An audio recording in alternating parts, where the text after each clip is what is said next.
चला बघा, हा पाठ तिसरा बोर्ड परीक्षेसाठी खूप महत्त्वाचा आहे. इयत्ता 12वी विषय मराठी. ठीक आहे. आयुष्य आनंदाचा उत्सव. थोडक्यात लेखकाचा परिचय देऊन सुरुवात करूया. बघा, हे प्रसिद्ध मराठी लेखक आहेत, नाटककार आहेत. मजेत कसं जगावं यांसारख्या त्यांच्या अनेक पुस्तकातून त्यांनी जीवनाकडे पाहण्याचा सकारात्मक दृष्टिकोन मांडला आहे. म्हणजे त्यांचं उद्दिष्ट काय, की माणसाचा जो दृष्टिकोन आहे तो बदलावा. म्हणजे सकारात्मक दृष्टिकोनाने माणूस कसा विचार करेल यासाठी प्रेरित करणे त्याला. ठीक आहे. पाठावरची मध्यवर्ती संकल्पना सांगतो. मी वाचून दाखवत नाही. मी तुम्हाला थोडक्यात सांगतो. यावर तुम्हाला असा प्रश्न विचारला जाऊ शकतो, तुमच्या दृष्टीने आनंदाची व्याख्या स्पष्ट करा. तुम्ही एखादा अनुभवलेला आनंदायी प्रसंग त्याचे वर्णन करा. हा प्रश्न विचारला जाऊ शकतो. तर बघा, आनंद हा मानवी जीवनाचा अविभाज्य भाग आहे. आपण काय करतो, आनंद हा शोधत असतो, पण तो आनंद आपल्या अंतरातच असतो. ठीक आहे. काही जणांना काही व्यक्ती जे आहेत ते छोट-छोट्या गोष्टीत आनंद व्यक्त करत असतात. आणि त्यातच ते आनंद मानत असतात. आनंद हा देण्यात आहे. काय देण्यात आहे? दुसऱ्याला चांगली गोष्ट देण्यात आहे. म्हणजे आपल्याकडे जे काही चांगलं ज्ञान आहे किंवा मदत करणे एखाद्याला, त्यात आनंद आहे. ठीक आहे. काही जण आनंद मानतात. म्हणजे आनंद हा मानण्यात आहे, बरोबर आहे. आनंद हा मानण्यात आहे, पण खरा आनंद हा देण्यात आहे. एखाद्याला तुम्ही चांगलं ज्ञान द्या. ठीक आहे. की एखाद्याला तुम्ही आर्थिक मदत करा. आर्थिक मदत करताना आली तर तुम्हाला जेवढं काही शक्य होईल त्या व्यक्तीला देण्यात, मदत करण्यात, सहकार्य करण्यात, त्यात तितका तुम्हाला आनंद वाटेल. ठीक आहे. पण ते इस हाथ से काम करो और उस हाथ को पता नहीं चलेगा. असं पाहिजे. ठीक आहे. मग त्या गोष्टीने तुम्हाला आनंद मिळतो. आता आनंदाकडे बघण्याचा दृष्टिकोन येथे प्रत्येकाचा वेगवेगळा आहे आणि हा लेखकाने ते मांडलेला आहे. काही जण आनंद हा शोधत असतात आणि आपण तो शोधायला गेलो, की तो धावून जातो. त्यामुळे आनंद हा देण्यात आहे. आनंद हा कुठे बाहेर तुम्हाला मिळणार नाही. आपण ज्या छोट्या-छोट्या कृती करतो त्यातूनच आपल्याला आनंद मिळतो. काहींना संगीत अ, असेल किंवा त्यांच्या ज्या काही कला असतील त्या जोपासतात आणि त्यातून त्यांना आनंद मिळतो. का? कारण ते काय करतात त्या कलेमध्ये ते किंवा त्यांच्या त्या छंदामध्ये इतके गुंतून जातात, की त्यांच्या येणारे नकारात्मक विचार आहेत ते विसरून जातात आणि त्यात त्यांना एक वेगळा आनंद मिळतो आणि हेच या पाठ्याची मध्यवर्ती कल्पना आहे. यामध्ये आनंदाचे स्वरूप कसे आहे आणि त्या अनुभवण्याचे मार्ग येथे दिले आहेत. आता आनंद हा प्रत्येक गोष्टीत आनंद मानावा असं लेखक सांगतायत. कुठलीही गोष्ट असू दे, छोटी असो, मोठी असो, त्यात आपण आनंदाने जगायचं, त्यात आनंद मानायचा. तर आनंदाचे स्वरूप इथे दिले आहे.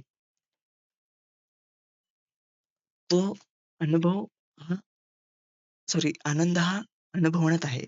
आपण आनंद शोधत असतो, पण आनंद म्हणजे नेमकं काय? हे ज्याला कळलं, म्हणजे त्यांनी आनंद अनुभवला, त्याला आनंदाची व्याख्या कळली, तो त्या गोष्टीत आनंद मानतो. ठीक आहे. म्हणजे प्रत्येक गोष्टीचा अनुभव असतो. आता प्रत्येक गोष्ट आपण नव्याने शिकतो, तेव्हा आपल्याला एक वेगळा अनुभव मिळतो आणि तो अनुभव म्हणजे एक आनंद असू शकतो आपला. का? कारण आपल्याला एक नवीन अनुभव मिळाला. मग आपण उत्साही होतो. तो एक प्रकारचा आनंदच आहे. ठीक आहे. आता निसर्ग आणि झाडं आपल्याला आनंद कसा देतात ते बघा. आता समजा पावसामुळे पण आपल्याला पाऊस पण आपल्याला आनंद देतो ना. पाऊस पडल्याने मातीला सुगंध येतो आणि त्या त्या सुगंधाने आपण काय होतं, आपलं मन जे आहे ते प्रसन्न होतं. तेव्हा पण आपल्याला एक आनंद वाटतो. ती लहान मुलांची आनंदाची व्याख्या म्हणून आपल्याला इथे सांगता येईल, की लहान मुलं पावसात भिजतात. त्यांना सुद्धा एक वेगळाच आनंद तिथे मिळत असतो. सर्वत्र हिरवळ पसरली असते. झाडे, फुले त्यांना काय म्हणतात आता ती फुललेली असतात. फुललेली असतात, उमललेली असतात. त्यामुळे काय होतं, एक वेगळाच आनंद मिळतो. मग निसर्ग सुद्धा काय देतो, आपल्याला आनंद देतो. आता कलेचा आनंद मी म्हटल्याप्रमाणे छंद जोपासतात, तेव्हा आपले विचार जे आहेत ते नाहीसे होतात. मग तो त्यात हरून जातो. मग ते आपल्याला एक आनंद मिळतो. ठीक आहे. एकटेपणात काही जण स्वतःच्याच विश्वात रमतात. त्यात पण त्यांना एक वेगळा आनंद असतो.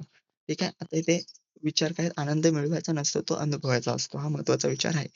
कुठल्याही प्रकार ची गोष्ट असो ती अनुभवायची असते. आणि त्यातूनच आपल्याला आनंद मिळतो. आनंद हा असा नाही आहे, तो बाहेर नाही आहे, तो आपल्या अंतरातच आहे.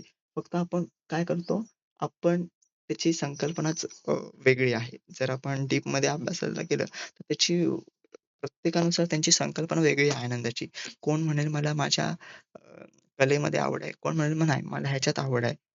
मला ह्याच्यात आनंद वाटतो. मला ही गोष्ट करायला आनंद वाटतो. मग प्रत्येकानुसार आनंदाची व्याख्या ही वेगवेगळी असते. पण आनंद हा देण्यात आहे चांगल्या गोष्टी. ठीक आहे. अ, त्यातच आपण आनंद मानावा.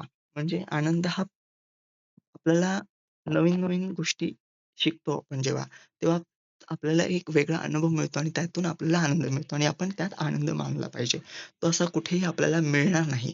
तो आपल्या जवळच असतो. फक्त आपण तो कसा म्हणजे काय म्हणतात ते, त्याचा उत्सव कसा करायचा किंवा तो व्यक्त कसा करायचा, तो कसा मानायचा, हे आपल्याला माहीत नसतं याचं गणित. ते एकदा कळलं, की आपल्याला आनंदाचं गणित सुटेल. ठीक आहे. आता ते शब्दार्थ दिलेत. निर्भळ, शुद्ध म्हणजे अ, आपलं जे मन आहे, आपले जे विचार आहेत ते शुद्ध असायला पाहिजेत. साक्षात्कारी, प्रत्यक्ष अनुभव देणारा, आतुरता म्हणजे खूप उत्सुकता. ते महत्त्वाचे प्रश्न आहेत. हां, हे महत्त्वाच्या कृती पूर्ण करा यावर विचारले जाऊ शकतात आणि स्वमतासाठी तुमच्या दृष्टिकोनातून आनंदाची व्याख्या स्पष्ट करा. एखाद्या प्रसंगाचे वर्णन करा किंवा तुम्ही आनंद कुठे शोधत म्हणजे तुम्ही कुठल्या गोष्टीत आनंद व्यक्त करता किंवा मानता, याचे एक उदाहरण द्या. हे असे प्रश्न तुम्हाला विचारले जातील. तर या पाठाची मध्यवर्ती कल्पना लक्षात ठेवायची आहे, की आनंद हा अनुभवायचा असतो, तो देण्यात असतो. आपण उगीचच काय म्हणतो आनंद शोधत असतो, पण तो आपल्या जवळ असतो. फक्त तो कसा व्यक्त करायचा, तो कसा अनुभवायचा याचं गणित आपल्याला सुटलेलं नसतं आणि हा एक सकारात्मक बदल काय करतात, या लेखक या पाठाद्वारे एक सकारात्मक बदल करत आहेत. त्यांनी आनंदाविषयी भरपूर लिहिलं आहे, की आनंद व्यक्त छोट्या-छोट्या गोष्टीतून व्यक्त करायचा असतो. ठीक आहे. त्यांनी आनंदाचे एक कोडे येथे पाठाच्या माध्यमातून दिलेले आहे. भेटूया पुढच्या व्हिडिओमध्ये. धन्यवाद.